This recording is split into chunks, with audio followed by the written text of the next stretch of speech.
Imagine a world where your most private, most cherished memories aren't safe. A world where they can be bought, sold, even stolen, and then relived by someone else. Sounds like science fiction, right? A dystopian nightmare straight out of a Black Mirror episode. But what if I told you that in some hidden corners of the internet, and in the hushed whispers of certain clandestine groups, something chillingly close to this memory economy is not just theorized, but actively being pursued and perhaps already exists? What if the echoes of your past could become someone else's playground? To understand this terrifying possibility, we need to peel back the layers of what we consider memory and how technology is rapidly blurring the lines between thought and data.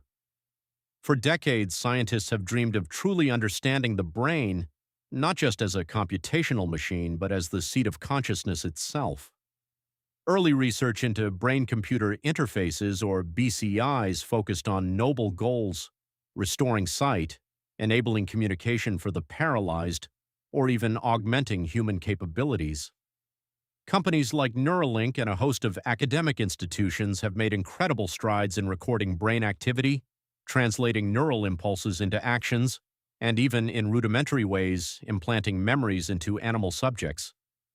We're talking about direct neural stimulation, precise mapping of brain regions associated with specific experiences, and even the controversial possibility of reading dreams. These advancements, while often framed as breakthroughs for medical science, simultaneously opened a Pandora's box of ethical dilemmas. What happens when the technology designed to heal can also be warped for more nefarious purposes? What if the intricate dance of neurons that forms your first kiss, or the pain of a profound loss, could be captured, digitized, and then replayed, not just by you, but by anyone with the right, or rather the wrong, tools and intentions? The very idea is enough to send a shiver down your spine, but the journey from therapeutic BCI to a full-blown memory economy is not as far-fetched as you might desperately want to believe. The progression from theoretical memory access to something far more sinister wasn't a sudden leap, but a creeping, insidious evolution. Initially, scientists explored memory sharing in highly controlled clinical environments. Think of it as a form of advanced neurofeedback, where patients with severe PTSD might have their traumatic memories identified and then subtly altered or desensitized. These were groundbreaking, if ethically fraught, experiments. But as with so many powerful technologies, the shadows started to lengthen. The moment the concept of isolating and identifying individual memories became even remotely viable, the illicit market began to stir. Reports began to surface, initially as mere rumors in fringe tech communities, and then as increasingly detailed discussions on encrypted dark web forums. The early iterations were crude, essentially advanced forms of guided visualization facilitated by BCI. Users would pay for access to sensory imprints, not full memories, but strong emotional and sensory data associated with specific experiences, like the thrill of skydiving or the euphoria of a first meeting. These were almost like highly potent, customized ASMR experiences, but with a neural backbone. Then came the breakthrough, or rather the terrifying lurch into true memory extraction. It was rumored to originate from a rogue AI lab, or perhaps a disillusioned neuroscientist who perfected a method of neural reconstruction. This wasn't just about reading brainwaves, it was about reconstructing the neural pathways themselves that constitute a memory. Early users still operating in the digital underground primarily sought out vicarious experiences, the thrill of a daring robbery, the intimacy of an illicit encounter, or the unique perspective of someone extraordinary.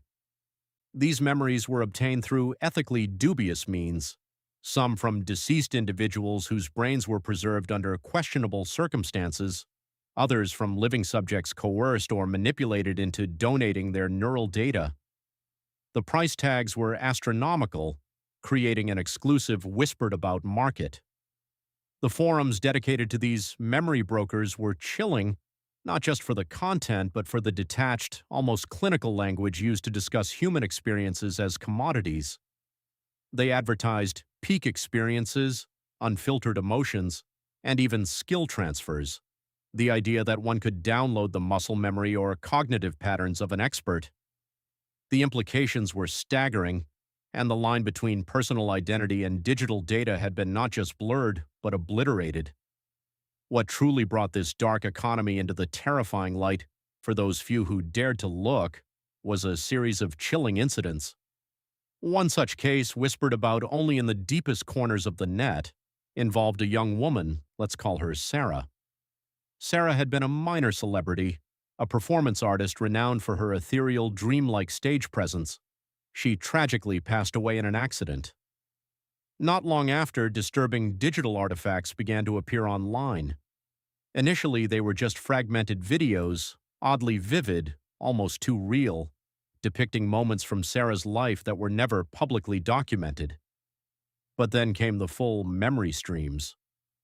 These weren't just videos, they were immersive, first-person experiences, complete with sensory input, the scent of the stage, the feel of the spotlight, the acute anxiety before a performance.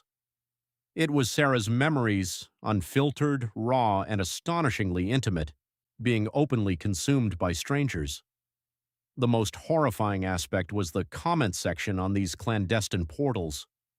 Users weren't just discussing the content, they were discussing her feelings, her thoughts, dissecting her very consciousness as if it were a public performance.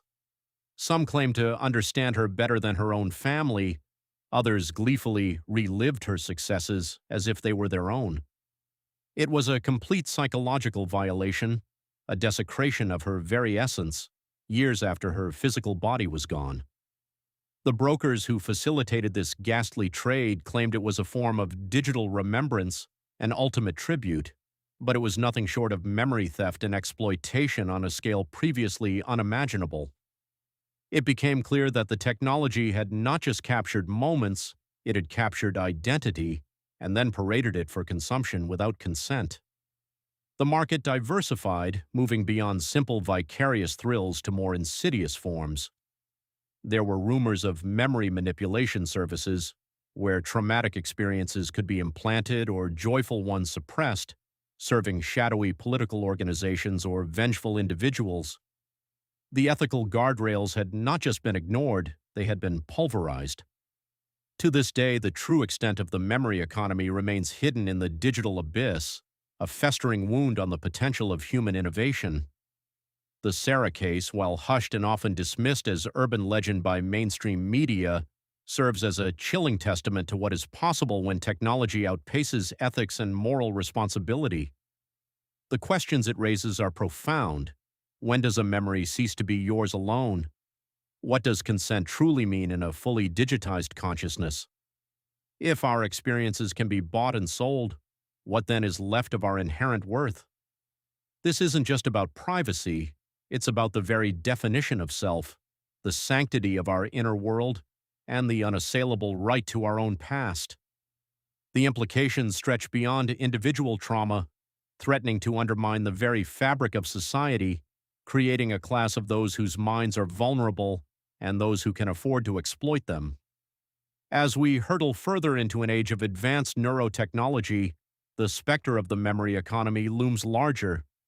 It forces us to confront uncomfortable truths about human nature, about greed, and about the inherent dangers of unchecked technological ambition. We may never know the full truth of what transpires in those darkest corners, but the mere possibility is a stark warning. The next video will delve into the strange disappearances linked to these shadowy markets, hinting at an even more disturbing truth.